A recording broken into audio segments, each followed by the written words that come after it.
এই ভিডিওটি কোনো ধরনের হিংসাকে অনুপ্রাণিত করে না। এটি শুধুমাত্র মনোরঞ্জনের জন্য তৈরি।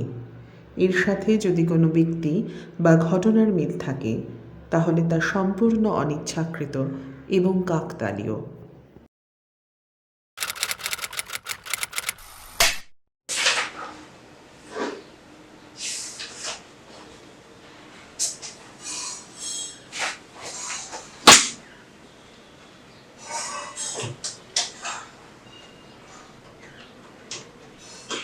হ্যালো, হ্যাঁ সদস্যবাবু, হ্যাঁ বলছি আপনি একবার আমার চেম্বারে আসুন তো। হ্যাঁ তাড়াতাড়ি, ঠিক আছে।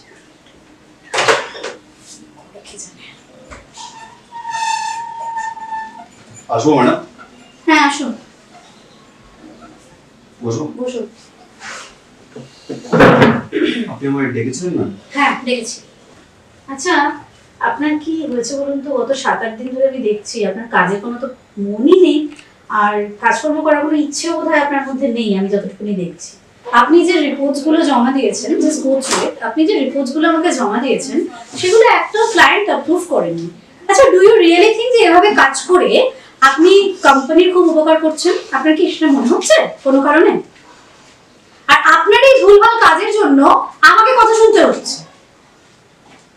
কি সমস্যাটা হচ্ছে আপনার আমাকে একটু খুলে বলুন তো। অ্যাকচুয়ালি ম্যাডাম, আমার পার্সোনালি কিছু সমস্যার মধ্যে দিয়ে আমি যাচ্ছি, তাই আমি কাজে মন দিতে পারছি না। দেখুন, আপনার এসব কথা আমি শুনতে পারি, ক্লায়েন্ট তো শুনবে না। সুতরাং আপনাকে নিজের কাজ ইমপ্রুভ করতে হবে। আমি আপনার জন্য খুব বেশি হলে যেটা করতে পারি সেটা হচ্ছে যে you can take 7 days break, তারপর আপনি ফিরে আসুন সেই ব্রেক থেকে, তারপরে মন দিয়ে কাজ করার চেষ্টা করুন। আমি ম্যাক্সিমাম আপনার জন্য লিভটা অ্যাপ্রুভাল দিয়ে দিতে পারি, এর বেশি আমি আর কিছু করতে পারবো না। যদি আপনার মনে হয় you can take a break. Thank you so much madam. আসলে আমার এই ব্রেকটা খুবই দরকার ছিল।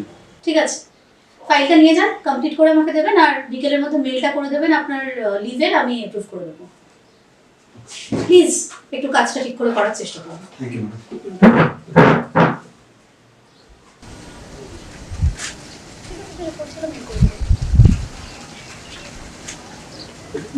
ম্যাডাম।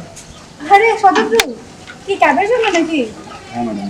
ও ঠিক আছে, আমার একটু তাড়া আছে, আমি বেরিয়ে যাচ্ছি। হ্যাঁ ওকে। না, আমি নাম ধরেই ডেকে দিলাম।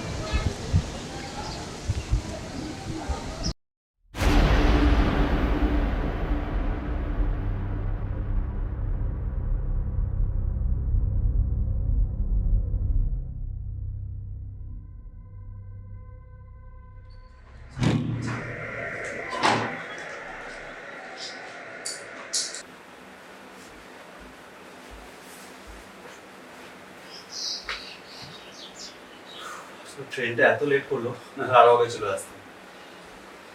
আচ্ছা একটু জল পাওয়া যেতে পারে?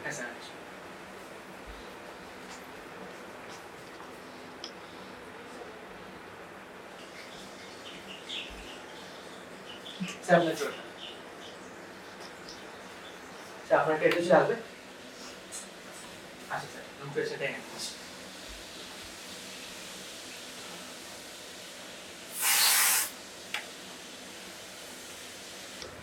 ওকে, থ্যাংক ইউ। ওয়েলকাম।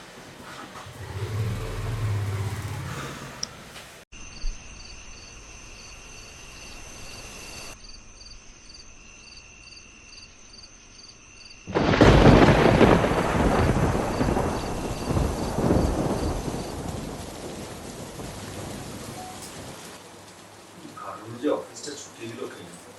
গাদা গাদা মেল পাঠাচ্ছে শুধু। এর চেয়ে বরং মনে হয় অফিসে থাকলে ভালো হতো। আসবো স্যার? হ্যাঁ অবশ্যই, আসুন আসুন আসুন, বসুন। আর বলবেন না, বাইরে এত বৃষ্টি, কোথাও আর ঘুরতে যেতে পারবো না, তাই ভাবলাম আপনাকে ডেকে দিই।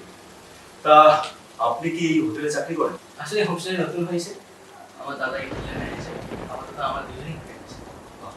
খুব ভালো খবর। এই দেখো, এতক্ষণ ধরে কথা বলছি, আপনার নামটাই জানা হলো না। আরে না না, ঠিক আছে, আমার নাম অভিদীপ। আমার নাম শতদ্রু রয় চৌধুরী। আমি একটা কলকাতায় এমএনসি তে আছি। বাহ, বেশ বেশ ভালো। তার কদিনের ছুটিতে এসেছি? প্রায় 1 সপ্তাহ। আচ্ছা, এইসব হোটেলে নাকি বিভিন্ন রকম ভৌতিক ঘটনা ঘটে। তা আপনাদের এখানে কি এরকম কিছু ব্যাপার আছে? আহ, আমাদের এখানে ঠিক না, তবে আমাদের এখানে বলতে পারে। আমাদের এর আগে যে হোটেলটা ছিল সেখানে একটা ঘটনা আছে, সেই ঘটনাটাই আমি বলবো আপনাকে। ঘটনাটা কি আপনাকে বলতে হবে? অবশ্যই, ভেরি ইন্টারেস্টিং। আর এরকম বৃষ্টি ওয়েদারে এরকম গল্প তো এখন জমে উঠবে। আচ্ছা, তাহলে শুরু করি। তো আগের হোটেলটার নাম ছিল দ্য ফ্লাওয়ার ইন রিসর্ট। সেখানে 105 নম্বর রুমে একজন কাপল থাকতে আছে। সেইবারেও এরকম বৃষ্টি হচ্ছিল, হোটেলে বোর্ডার ছিল না বললেই চলে। তো 3-4 দিন পর সেই ভদ্রলোক আমাদের রিসেপশনে এসে তড়িঘড়ি সাইন করে বেরিয়ে যান। আমাদেরও বোর্ডার নিয়ে খুব মাথায় চাপ ছিল, তো আমরা সেই বিষয়ে মাথা খাওয়াই। আর সেই দিনই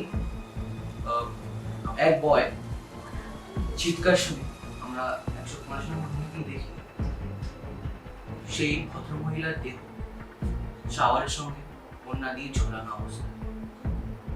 সেই যে দৃশ্যটা কতটা ভয়ানক আপনাকে বলে বোঝাতে পারবো না। তারপর কি করলেন আপনারা? স্যার, তারপরে তো পুলিশরা তার হাজবেন্ডকে সন্দেহ করতে শুরু করলো, কারণ তিনি তো তড়িঘড়ি পালিয়ে গিয়েছিলেন। এইসব ঝামেলা মিটে যাওয়ার পর হোটেলে বোর্ডার আসতে শুরু করেন।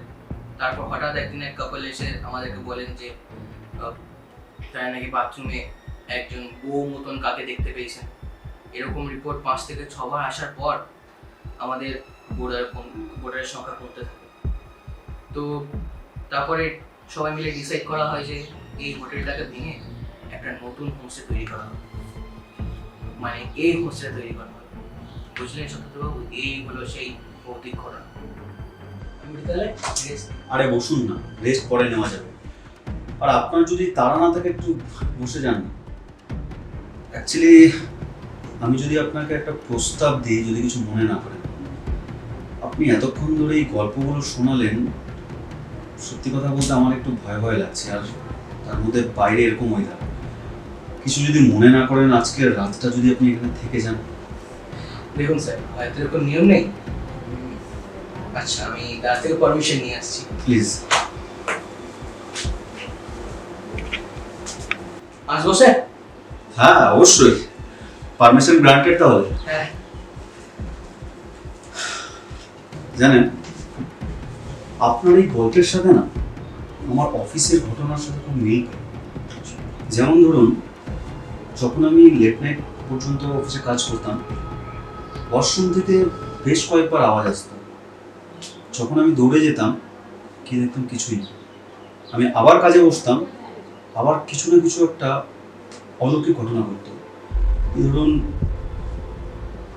জল পড়ছে, ধরুন হঠাৎ করে লাইট জ্বলে যাচ্ছে। তারপর থেকে না আমি আর লেট নাইট পর্যন্ত কাজ করি। বেশ ভয়ানক স্যার, সাবধানে থাকবেন। হ্যাঁ, আমাদের আর সাবধান। তবে রাত হয়েছে, চলুন এবার শোয়া যাক। হ্যাঁ, শুধু তো হবেই। কাল আবার উইকেন্ডের শুরু, অনেক ভোর ভোর উঠতে হবে। কাল আবার নতুন অনেক বোর্ডার আসবে। ওকে, চলুন অভিদীপ বাবু, শুভরাত্রি। Good night.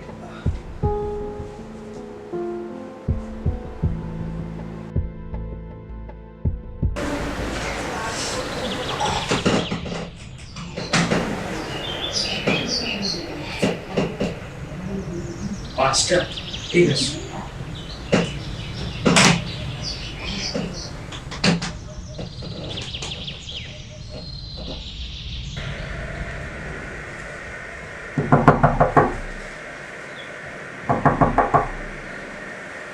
Shatadru sir, Shatadru sir,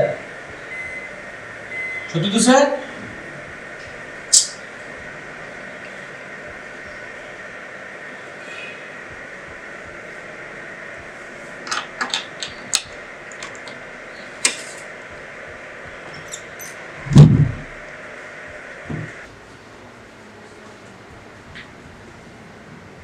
Shatadru sir, Shatadru sir, Shatadru sir.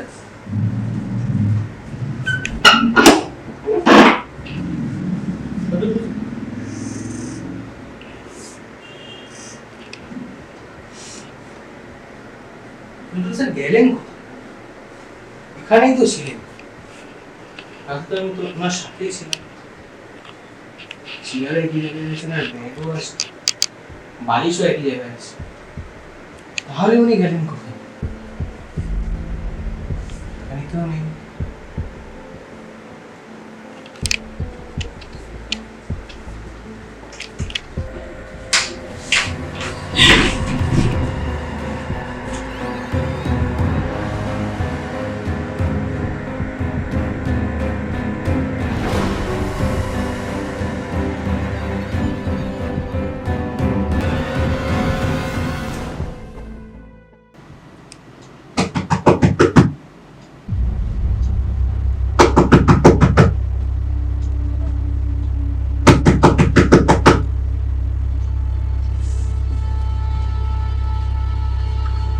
কে কে কে? আমায় চিনতে পারছেন অভিদীপ বাবু? আমি শতদ্রু রয় চৌধুরী। দ্য ফ্লাওয়ার ইন রিসোর্টের 105 নম্বর রুমটা ভাঙা গেলেও তার ওয়াশরুমটা কিন্তু এখনো সংস্কার করা হয়নি। আমি ব্যাগ রেখে যখন ওয়াশরুমে যাই তখনই তার ঝুলন্ত দেহ দেখতে পাই।